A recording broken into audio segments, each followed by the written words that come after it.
The unhinged left weaponizes and the dumbest bill in America. That's right, the unhinged left weaponizes and, of course, the dumbest bill in America. This is Mark Fisher with Mark and the Millennials, and the Millennial joining me today is, of course, Christopher Hopkins, our producer. Welcome to Mark and the Millennials. Yes, the left is weaponizing because they are not getting their way with respect to the massive spending bill in Congress. It's never enough, of course. You can never spend enough money if you're on the left because ultimately the goal is to bankrupt the country so that you can call an emergency. And then once you do that, you can implement full-blown socialism. That's really the goal. But since they are not getting their way, they, the progressives, they, the socialists, they, the Democrats, what they want instead is to weaponize government to get their way. So there are two senators that are currently in their way, two United States senators, and they happen to be Democrats. One is Kyrsten Sinema, and the other is Senator Joe Manchin. Kyrsten Sinema, of course, from Arizona, and Senator Joe Manchin, who, of course, is from West Virginia. Typically, West Virginia, since it is an overwhelming Republican state, would have all U.S. congressmen and U.S. senators. But Joe Manchin is kind of a holdover from the old Democrat Party where there used to be room for people who were moderate. Used to be, emphasis. Not to mention, you might also say, is Joe Manchin really a moderate, or is he just a moderate because he has to be in order to remain elected from the people of West Virginia? I mean, that's a question that I always wonder myself. Where is his heart really? I don't know. But one thing is for sure. Joe Manchin and Kyrsten Sinema are in the way of the socialists in the Democrat Party who want to completely and utterly build back better the United States into a full-blown socialist nation, a la Cuba, a la North Korea, a la, of course, Venezuela. So you know how unhinged the left is? Podcast listeners, they are so unhinged that poor Kyrsten Sinema, and I do have to say poor in this case, was in the United States Senate building, right, where her offices are in Washington, D.C., and she had people accosting her, and she had to go to bathroom, so she legitimately was on her way to the bathroom and goes in, and they're accosting her. They, these crazy progressive socialist activists, which we will get to in more detail as to who these activists actually are and how appropriate it is for them to be doing this in that particular building. But nonetheless, and by the way, it seems like an insurrection to me, right? Being attacked in the bathroom. Isn't that kind of like an insurrection? People, you're in the stall, you're trying to go to bathroom, and they're attacking you. So here's what CNN Politics said about this. The video is striking. Protesters angry about Arizona Democrat Senator Kyrsten Sinema's opposition to the $3.5 trillion social safety net package. It's not a social safety net package, CNN, but that's what they said. Currently being considered by Congress, follow her into a bathroom to make their point, filming Sinema as she enters a bathroom stall. I mean, the video, which runs almost 2 minutes long, spends much of its time showing the stall where Sinema is. The senator never engages with the protesters verbally or otherwise. Well, it's kind of understandable, right? She's trying to go to the bathroom. Though only uploaded to Twitter on Sunday afternoon, the video has already been viewed more than 4.7 million times.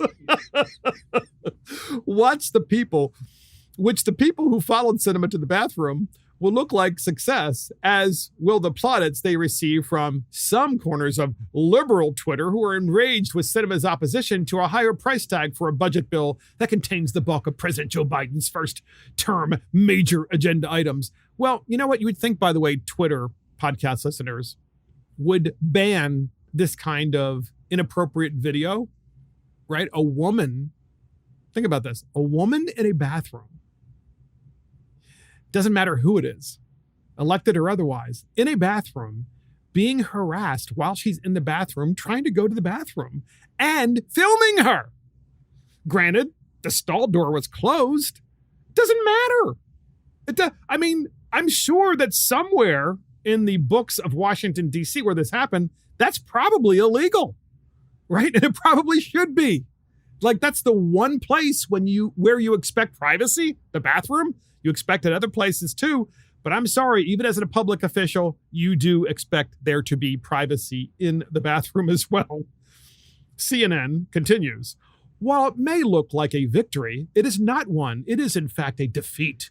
Because tactics like these, whether used against Republicans or Democrats, is confrontation culture taken too far. This is CNN saying this about these progressive socialist activists going into the bathroom. Hard to believe, I know.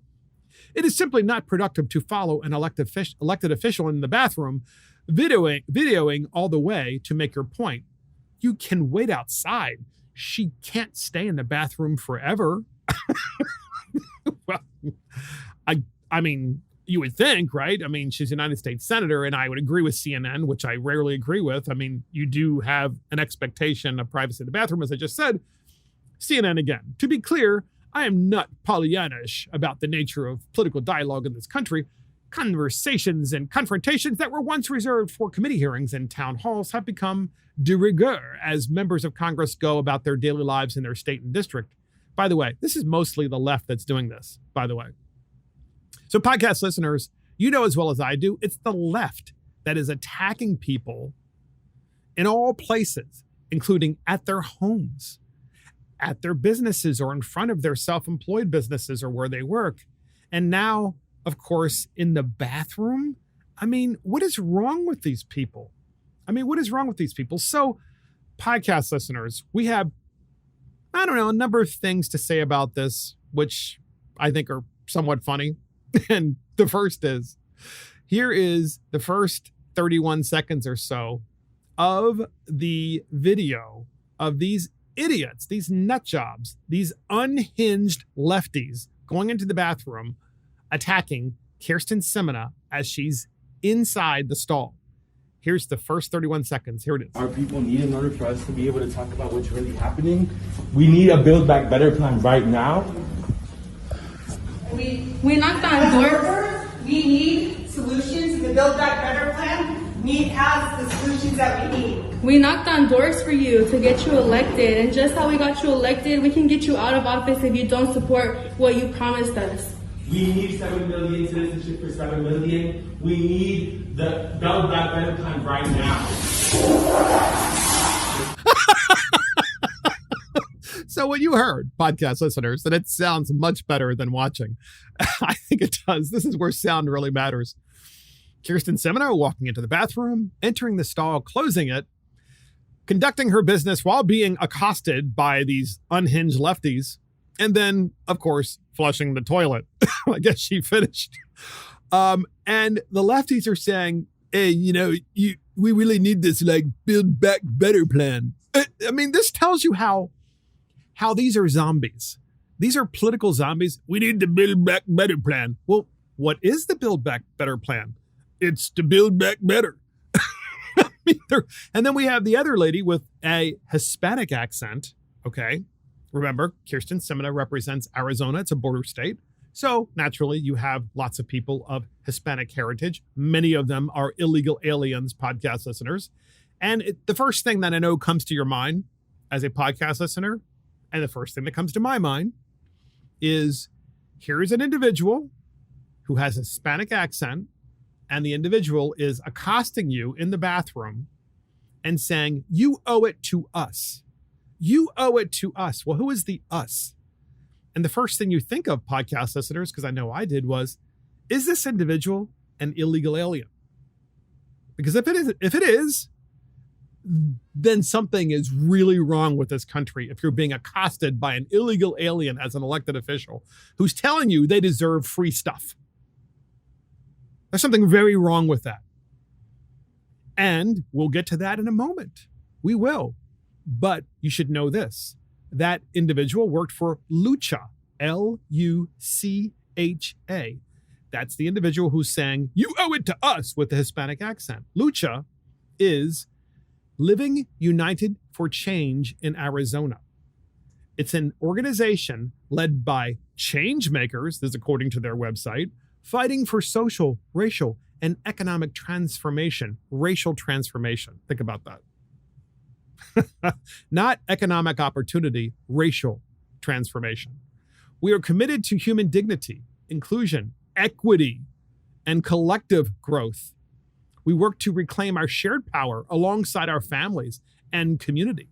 Lucha, in other words, is made up of primarily Hispanics who are illegal aliens who want to bring, guess what?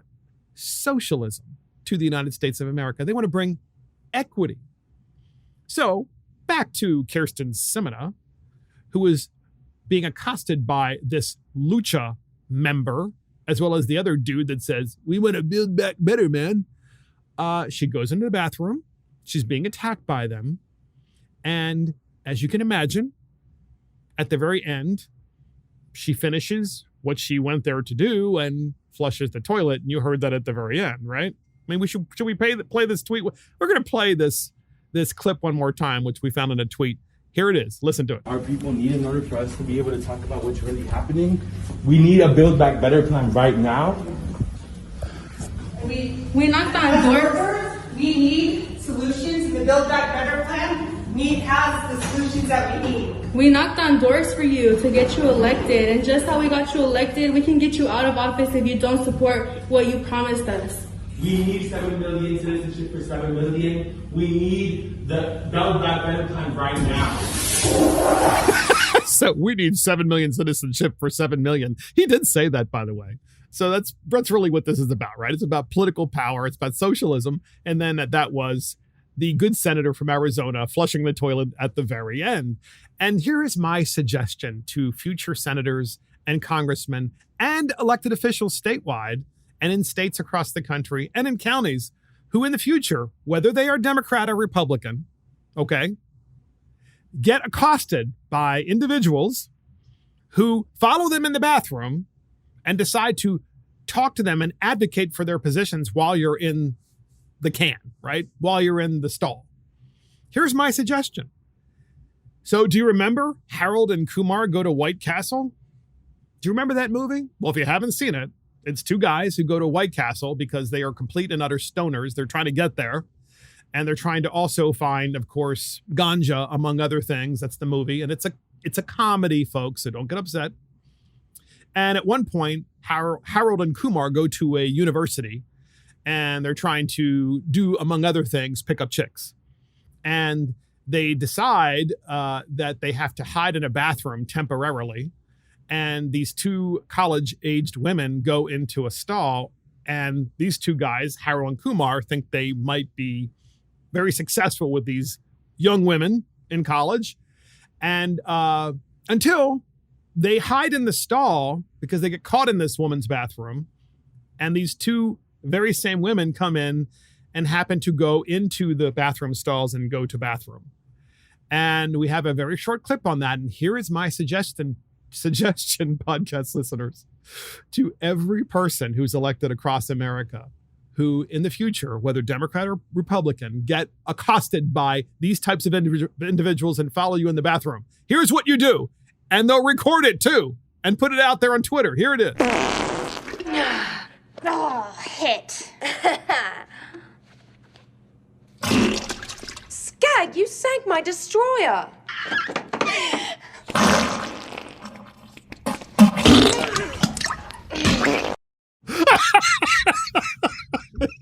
Yes, you really did hear that on Mark and the Millennials, and you have to admit it's really funny. What if that happened instead, right? What if Kyrsten Sinema decided, you know what?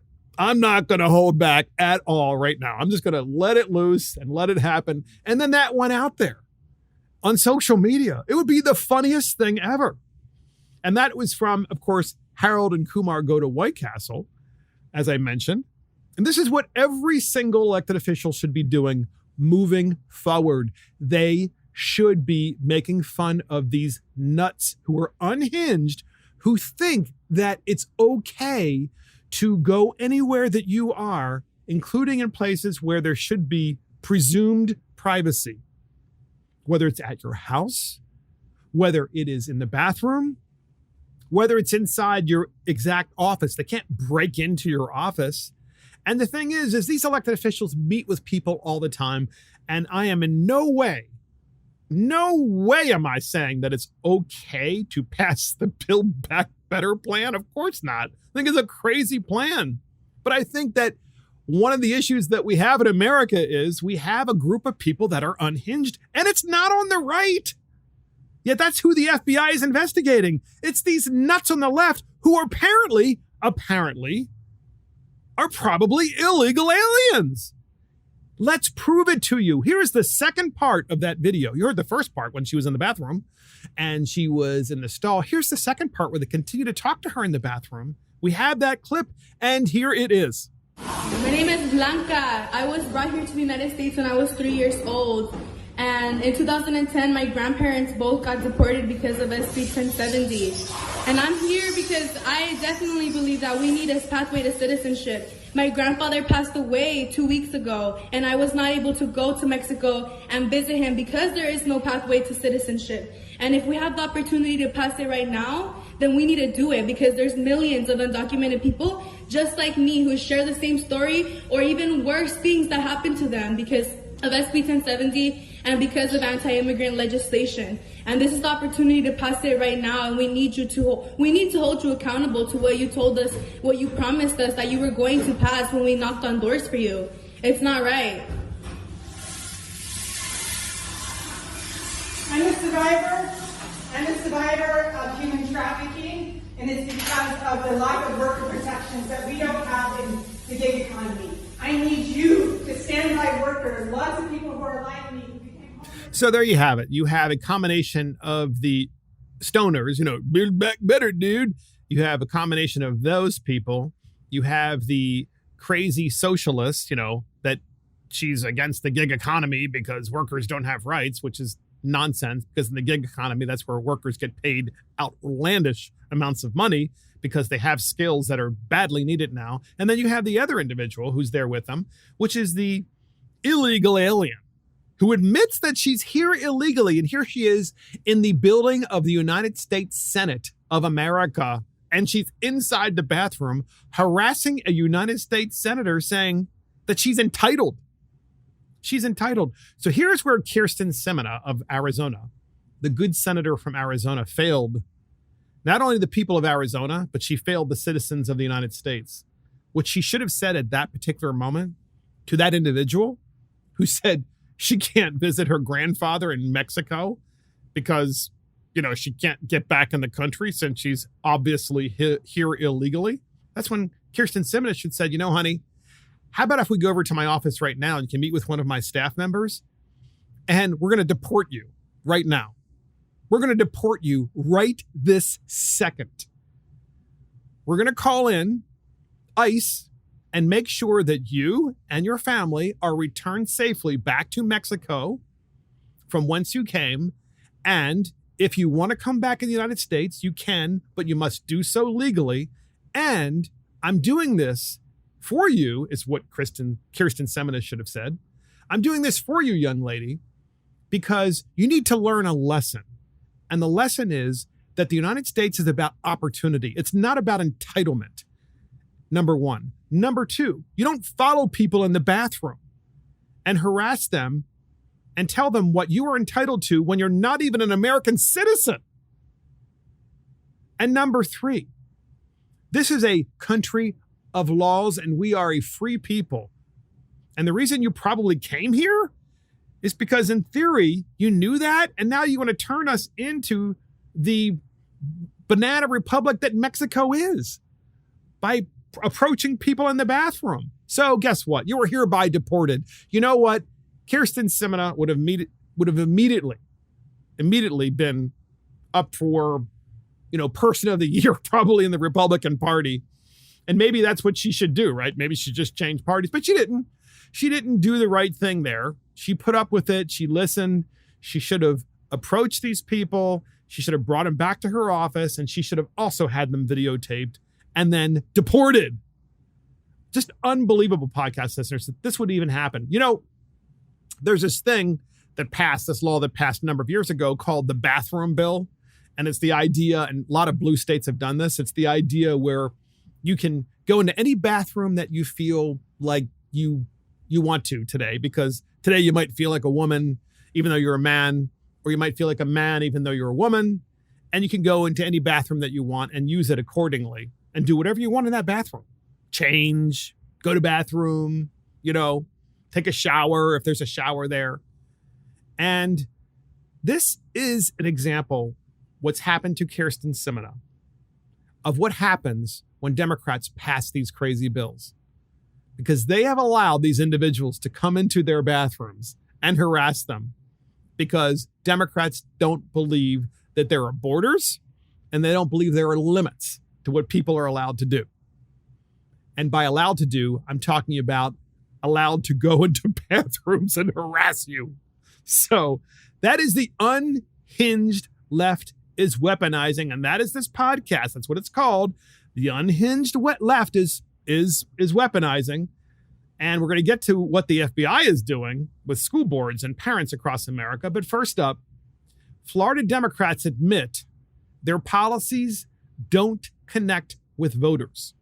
So in Florida, podcast listeners, in Florida, Democrats are losing in every way imaginable. And they are finally openly admitting, Democrats are in Florida, that their policies aren't even connecting with voters. And that's why voters are either changing their party affiliation or just questioning the entire Democrat policies to begin with. So Democrat officials are now openly admitting that Democrats are not connecting with voters in Florida. As Florida Governor Ron DeSantis, Republican, continues to shine, Democrats are beginning to panic. But the Pasco County Democrat Party head is skeptical that Florida Democrats can capitalize on it to topple DeSantis next November in 2022. Quote, "My concern is DeSantis is going to win again simply because people know his name and we haven't been able to connect with how his policies and executive orders impact them," Smith said. "And we are a little behind in getting out and meeting the voters." Smith's angst, echoed by local Democrat officials throughout Florida, highlights the grim struggle facing the party, which is trying to rebound from its 2020 losses while developing an effective message against DeSantis ahead of his possible presidential run. This comes as Republicans are on their way to having more registered voters in Florida than Democrats. It's the first time in modern political history Republicans will have more registered voters than Democrats in the state of Florida. Just a few short years ago, it was in the hundreds of thousands, the advantage that the Democrats had. Democrats had 23,055 more registered voters in Florida in the Sunshine State at the end of August, so you can see how it's dwindling. That was down from 700,000 voter advantage with Barack Obama when he won in 2008. So in 2008, the Democrats in Florida had a 700,000 vote advantage. I mean, Republicans would still from time to time, of course, win Florida because many of those Democrats were de facto Republicans and others just felt like the Democrat Party was leaving them and maybe they stayed home. But now that advantage is only down to 23,000 Democrats who have an advantage in Florida. So you see, Florida is not just trending Republican, it's a red state. Going to be one of the reddest states, I have no doubt, for a whole variety of reasons. But it's no doubt that DeSantis is partially responsible for it because of his intellect, of his ability to actually articulate the policies that are conservative policies, which are based on freedom of the individual. Quote, "Without a full frontal, professional, and accountable partisan effort to turn it around sometime before the end of this year, there will be more Republicans registered in Florida than Democrats. That's never happened before," longtime Florida Democrat operative Steve Schale told Politico. And so in Pinellas County, which is Clearwater, Florida, that's the area where Pinellas County is, the Pinellas County Republicans, as of just a couple of days ago, they're only 1,564 voter registrations away from flipping Pinellas County to Republican. So only 1,600 voters, voter registration difference between Republicans and Democrats in Pinellas County. And it's trending and trending and trending, where not only do you have the influx of people moving to Florida because it's the free state, but you have many of the existing old line Democrats who said they're never going to change their voter registration, even though they may vote Republican from time to time, are now actually doing what? They're disgusted with the Democrat Party. They are changing their voting registration. Here's Scott Presler in Clearwater, Florida, talking about that very issue. He is a very famous activist in the Republican Party, and we have a clip from him in Pinellas County, Florida, and here it is. Hey everybody, this is Scott Presler. We are here in Clearwater in Pinellas County, and I have a message for the Democrats and anyone trying to California our Florida.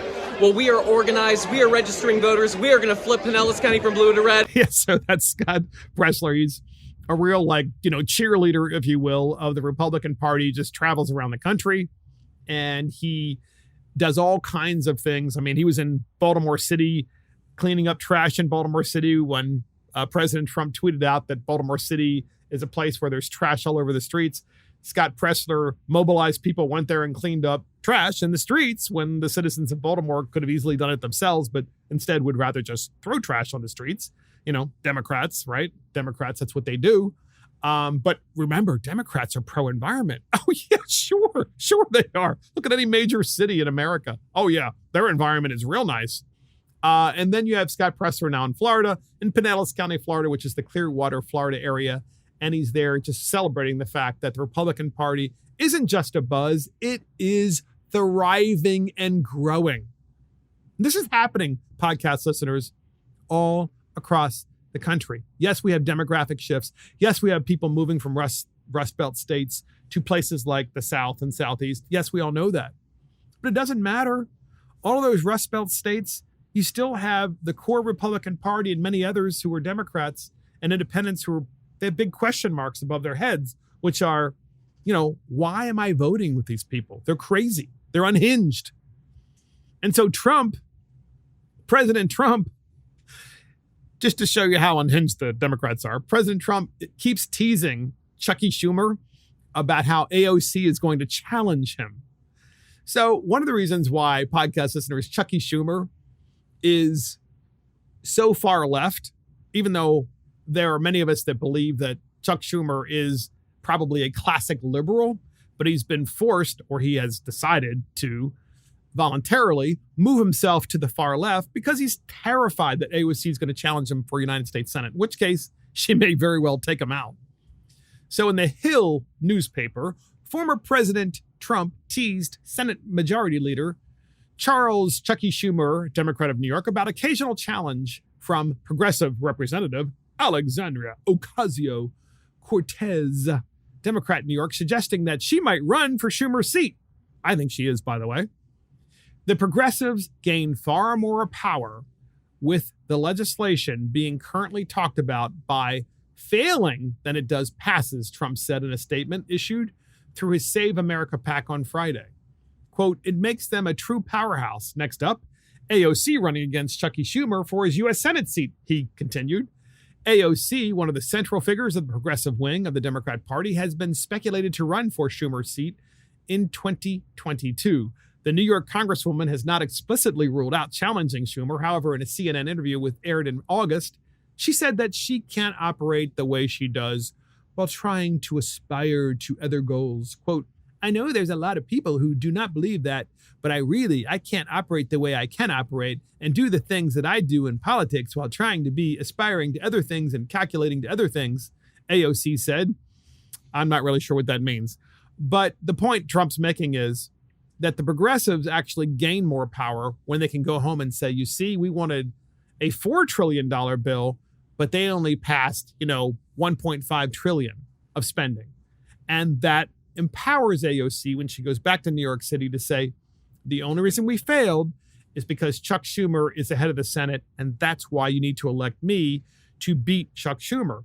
So there's Donald Trump, of course, ribbing Chuck Schumer over this and saying, hey, Chuck, you got this woman out there and she's going to come after you. And so you might want to move even further and further left. And what does that do, podcast listeners? As they move further and further left, the Democrats, because they have to, because they're being challenged by their left flank, by the AOC and the squad, it makes more people who are in their party, who are rank and file people, switch registration, like in Florida and in other states.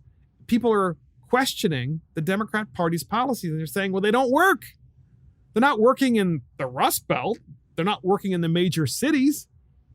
And so the Democrats are really in a corner now because they're being squeezed by the progressives on the one side and by the Republicans on the other, who are basically saying, look, you're all the same. This has kind of been my argument for a long time, is that I really don't think there are any moderate Democrats. Look, when someone says to me, they say, I'm a Democrat. And I say, okay. And we start a conversation, a civil conversation. And the person goes down the road, they're like, let's just say they're anti-Trump. I'm a Democrat. I hate Donald Trump. Okay, yeah, whatever. All right, put that aside. Let's now talk about actual policies. All right, let's take the personalities out for a minute. Let's talk about policies. Do you support this Build Back Better plan that's $4 trillion at least? Do you support that? And you know what they always say? Oh, yeah, well, we need to get the economy going. Yeah, we need that spending. And then you go down the list. Do you know what's in the bill? And you start talking to them about that. They don't know what's in the bill.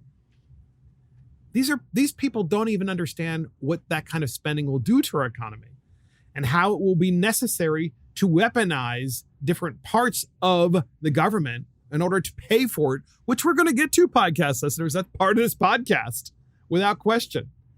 So the good news is, conservatives, the good news is for us, and the bad news is for the Democrats, is that when you have super articulate and principled politicians like the governor of Florida, Governor DeSantis, and they're able to truly articulate conservative values and principles of freedom, personal freedom, in every single time it undermines the Democrat Party because they can't equal that with their policies. They cannot. And so next up, podcast listeners, the FBI is going to mobilize agents against parents who oppose CRT. Yeah. So the Attorney General of the United States of America, Merrick Garland, instructs the FBI to mobilize against parents who opposed critical race theory, parents who oppose COVID mandates, and do so in public schools.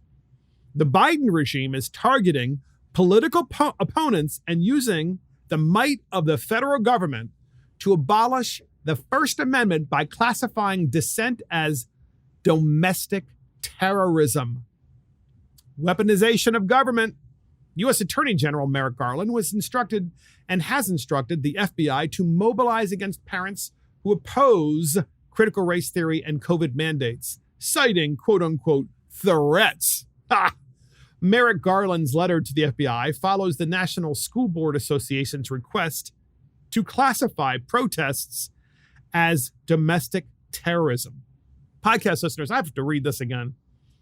Merrick Garland's letter to the FBI follows the National School Board Association's request to classify protests as domestic terrorism. Protests.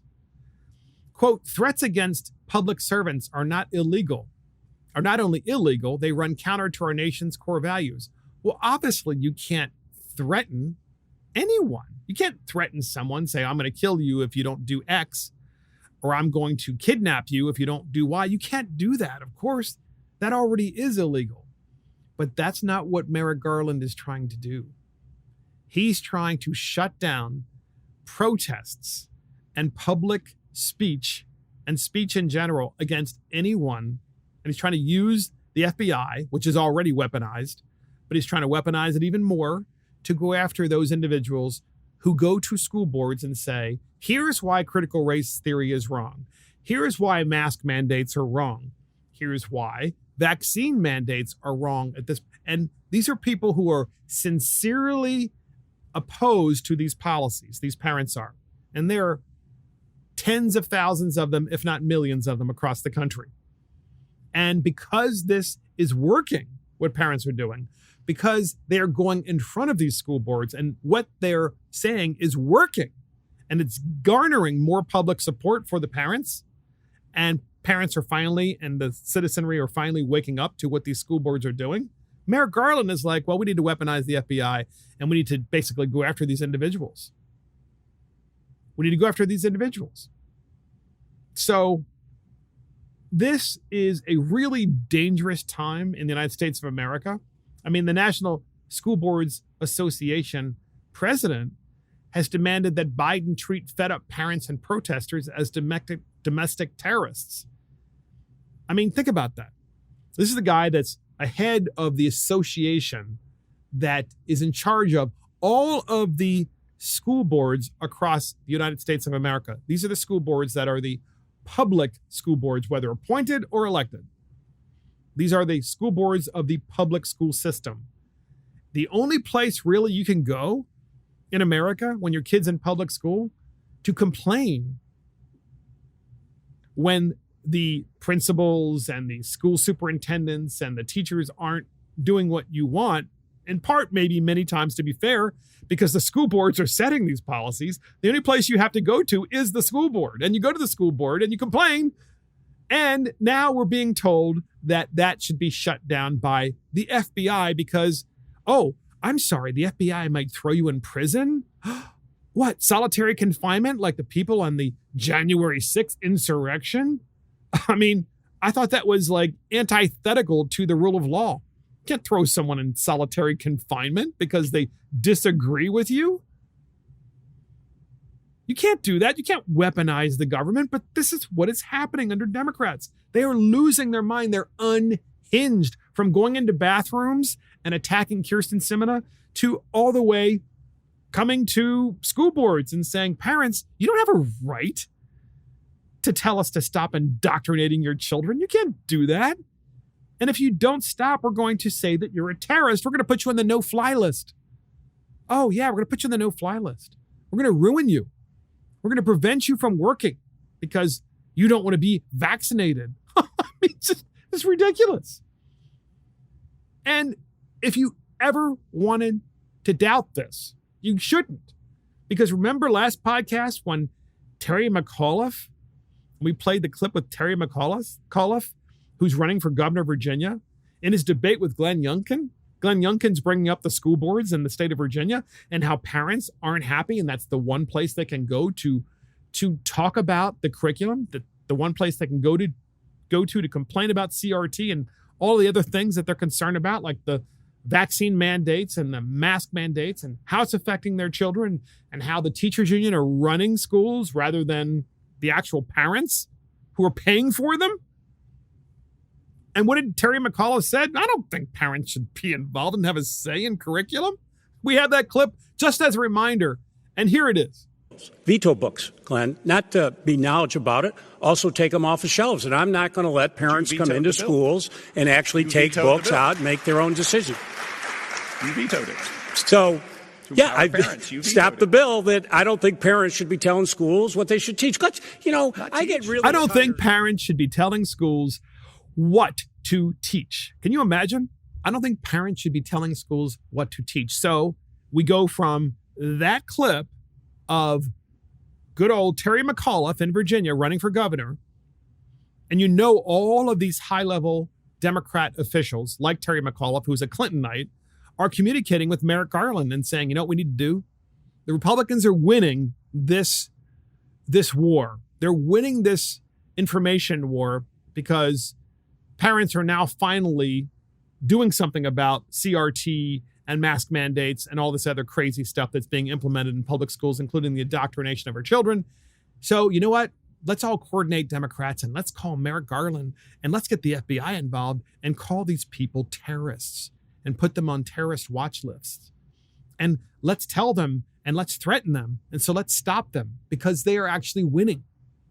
Case in point, National Teachers Union president has panicked because DeSantis, she says, will trigger a flight to private schools.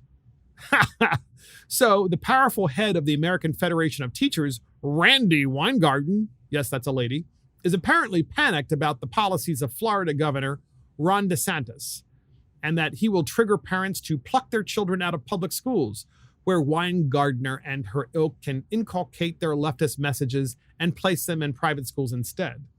On Thursday, Weingarten, referencing an article in the leftist The New Republic that attacked DeSantis and his policies, tweeted, "This isn't just about masks or about Governor DeSantis' political aspirations. It's about the complete destabilization of public education so that parents will choose private schools." So this is what she tweeted out, Randi Weingarten. She said that. The New Republic had huffed, "Florida's recent struggles over masks in schools augur a terrifying shift in the right's approach to education policy," then quickly gave a salient reason for the left's panic. So this went on, this kind of Twitter war went on between these different folks. And so Randi Weingarten also said, "This isn't just about masks or about Governor DeSantis' political aspirations. It's about the complete destabilization of public education so that parents will choose private schools." Oh my gosh. You mean parents might have a choice in the state of Florida of where they send their children because Florida has public school voucher programs, which, by the way, every state should have, but most states don't. And so she should be afraid. And so Dave Rubin, the very famous podcaster, said, "Yeah, hallelujah. We should have private school choice naturally." And by the way, folks, David Rubin is a liberal, but in the classic sense of the word. He doesn't fear education choice. And the Reagan Battalion says, in the Twitter, of course, in Twitter sphere, says, "The very woman who kept schools closed for a year. No one destabilized public education more than Randi Weingarten." Such a fact, too. She kept schools across America closed for an entire year. And she's saying that Governor DeSantis, who kept schools open and encourages school choice, that he is the one that is destabilizing private schools. I mean, can you imagine? And so then she says, Randi Weingarten, "This isn't just about masks or about Governor DeSantis' political aspirations. It's about the complete destabilization of the school system." And though she continues and continues, and then Corey DeAngelis, "Teachers unions have inadvertently done more to advance school choice this past year than anyone could have ever imagined." Thank you, Randi Weingarten. So true.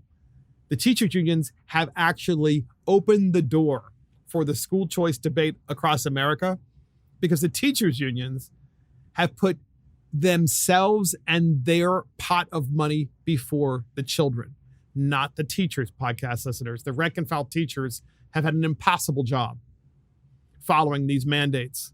But the teachers union, just awful, just awful. Carol Markowitz, "I will say again, absolutely no one destabilized public education last year more than Randi Weingarten. School choice movement owes her a big thank you. We noticed that public schools controlled by her stayed closed while the private schools in the same areas open. At least that's what we saw." And so this Twitter sphere war went on for quite some time. And there is no other governor in America that has brought this school choice debate and this taking on the teachers union more than Governor DeSantis.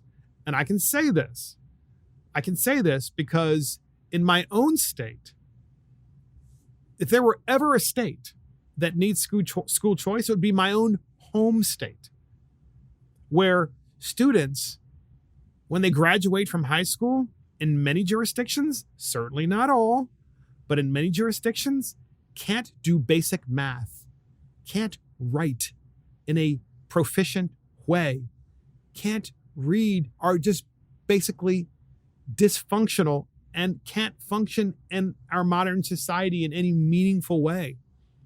And this is what makes me laugh, because the current education secretary, podcast listeners, that guy, he's the one who's out there saying, we just need there to be free community college. That's the problem. No, community college doesn't need to be free, because we need to actually teach people in K to 12. If they were taught in K to 12, they would be completely capable of functioning in our society without a college education. But the reason why you want to pay for community college is because community college has become the remedial college of basically 13th grade. That's really what it is now. It's absolutely, positively where it is. And so that's what we have. We have an education secretary who's saying, yeah, well, now community college needs to be free. When in fact, of course, we're not even teaching people to be proficient from K to 12. We know that's not working. That's why we need school choice.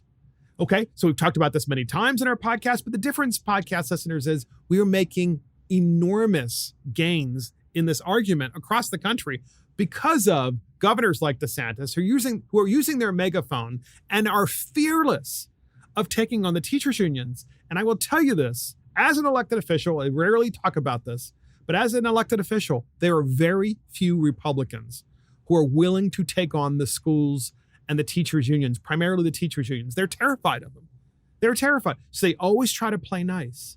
They always try to play nice because they don't want to make anyone angry. They really don't want to do that. They don't want to have any kind of strong and organized opposition when they run for re-election. And that's not working anymore. That's not working across America. We must have school choice now. And so, podcast listeners, we're talking about weaponizing the government. The unhinged left is weaponizing. Well, guess what? They're also trying to weaponize the IRS. And we've talked about this briefly before. But this is what happens when government spends too much. When government spends too much, the government has to weaponize itself to be able to extract as much money from you as possible, to be able to pay its bills. Well, in the United States, we're lucky because we can continue to borrow from the rest of the world. But you still have to ultimately pay that back. And at some point, when you hit that tipping point, of course, government has to weaponize itself, which is what it's doing with the IRS. And with the IRS, what is the government doing? Well, just so happens that Biden has proposed the IRS bank account snooping authority is now running into state resistance. So what is that? Well, this is the idea that, every time you have a $600 transaction that the IRS is involved. What? So in Forbes magazine, a White House or Congress can propose all manner of controversial policies, as is occurring now, but state lawmakers can fight back in a number of ways. Such resistance is now underway in the Maine legislature, with lawmakers in other states likely following suit. A resolution introduced in the Maine House of Representatives today, September 22nd, urges U.S. Senators Susan Collins, Angus King, and the rest of the Maine congressional delegation to oppose President Joe Biden's proposal to empower the IRS to monitor aggregate transactions going into and out of your personal and business bank accounts whose value or total transactions exceed $600, which ensnares the majority of active bank accounts, obviously. Just try paying your utility bill, your car bill, or something like that. Or your house payment. I mean, house payment's probably the easiest one. It's clearly going to be more than $600, or your rent payment. As the new state resolution filed by Maine Representative John Andrews points out, President Joe Biden wants the IRS to have automatic access to information about every American's bank account, as well as every PayPal, Venmo, and Cash App account, even if without any accusation of wrongdoing. This is unprecedented federal intrusion into the financial lives of everyday Americans, and Representative Andrews, it's an expansion of the surveillance state, and it's time to push back. So thankfully, there's a state legislature, which is Maine, and a state legislator in Maine who is actually pushing back against this $600 IRS surveillance state. And why do you think they're doing it? They're doing it, the federal government, because when you spend so much money so quickly, you now have to really monitor your citizens to figure out where you can squeeze money out of them. And one such way is a mileage tax. Yes, in the Build Back Better bill, it's in the $1 trillion infrastructure bill, podcast listeners, I stand corrected. In the $1 trillion plus infrastructure bill, there is a study for a mileage tax. Now, initially, there was a mileage tax, and then they converted it to a study for a mileage tax. And I know what you're thinking. A mileage tax? Why would I pay mileage? I already paid gas taxes, state gas taxes, federal gas taxes. Yeah, you're right. And you might say, well, the federal government's just going to study a mileage tax for, electric cars since they don't have to buy gas and don't actually pay for gas taxes. Yeah, try again. The federal government wants a mileage tax on your car, no matter what kind of car it is. So if you have a gasoline, combustible engine type car, you're going to pay a mileage tax in addition to the gas tax. And it gives the government yet one more way of finding out how much you're driving and where you go, and whether or not they can eventually impose what? A carbon tax. Because if you drive a lot, now the government knows exactly how much you are driving with a mileage tax, and they can charge you a carbon tax. That's what all this is about. This is weaponization of government. This is what the left does. First, you overspend. You force the government into crisis because you overspend so much. And then you go to the citizens and say, you got to pay for it now. You got to pay for it now. And that's why we're doing this podcast on this very issue. So next up, podcast listeners, we have the dumbest bill in America. And do we have a lead up? Mr. Producer, here it is.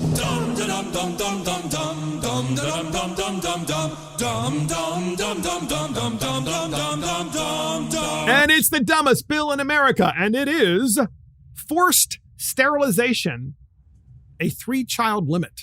Yes, you heard that properly. Forced sterilization, a 3-child limit. Put in, the bill is, by Pennsylvania state legislator Christopher Robb.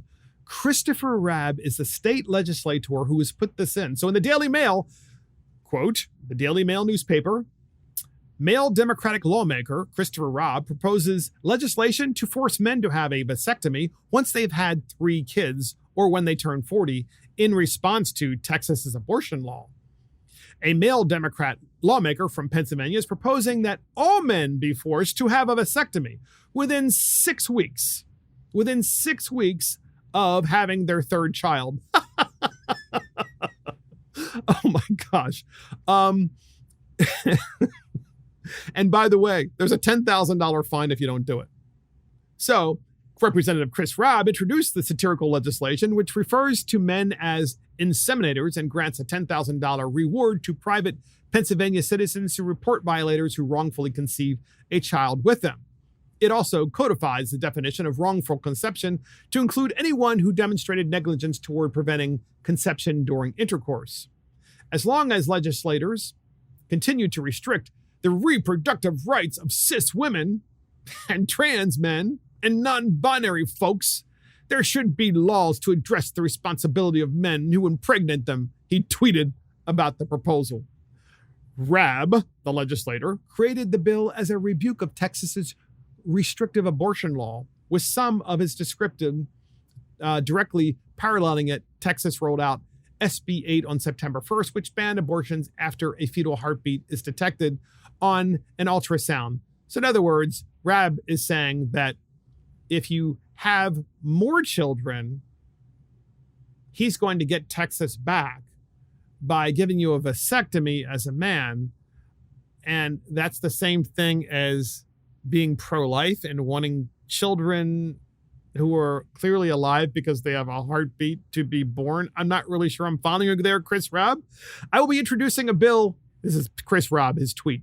I will be introducing a bill inspired by Representative Kelly Cassidy that requires all inseminators to undergo vasectomies within 6 weeks of having their 3rd child or 40th birthday, whichever comes first. And so then he puts, my forthcoming bill will codify the definition of wrongful conception. Then this legislation will allow Pennsylvanians to take civil action against inseminators for unwanted pregnancies. Last, the bill will empower Pennsylvanians to enforce this prospective law by offering a $10,000 reward for reporting the proper authorities those scofflaws who have not complied with this statute within the allotted time frame. Yeah, so there you go, Christopher Robb. So if you want to know more about Christopher Robb, here he is speaking just a week ago to a group of individuals in his district. And these individuals all wrote books, children's books primarily, to indoctrinate children. And Christopher Robb is black. He is speaking about a number of things, CRT, which he's for, and this defines who Christopher Robb really is, because you know the old MLK statement that we should judge people not by the color of their skin, but by the content of their character. In other words, MLK, Martin Luther King really wanted a society where people were colorblind, right? Not Christopher Robb. No, this guy wants you to look at people by their color and judge them accordingly. Here he is, in his own words. Listen. That's what we want. When someone says, oh, well, you know what, I'm colorblind. I'm so sorry. I'm pro-color. Listen, if you're colorblind, you can't see people of color.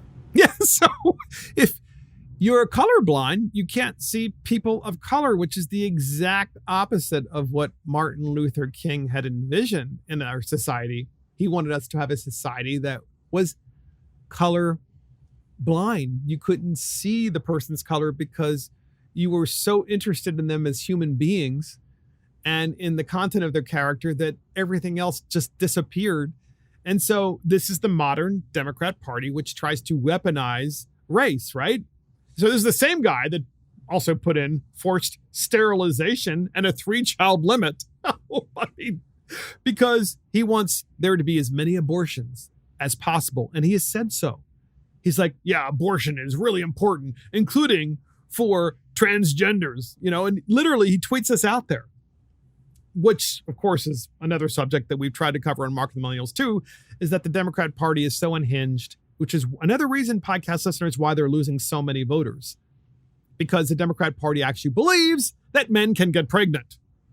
And they're so angry at Republicans for saying that when a baby has a heartbeat, it's a baby, it's a human being, it's a life, which of course it is. It's kind of self-evident because there's a heartbeat, that at the same time, he's so mad at those people who are Republicans in Texas. He wants to force you to be sterilized and at the same time have a 3-child limit and at the same time say that men can get pregnant. That's your modern Democrat Party. And that's the dumbest bill in America. And that's it for Mark and the Millennials. Thank you for joining us at this podcast. This is Mark Fisher. Thank you to our producer, Christopher Hopkins. Check us out on iTunes, Spotify, YouTube, Facebook, Twitter, Parler, Rumble, and our website. See you next time.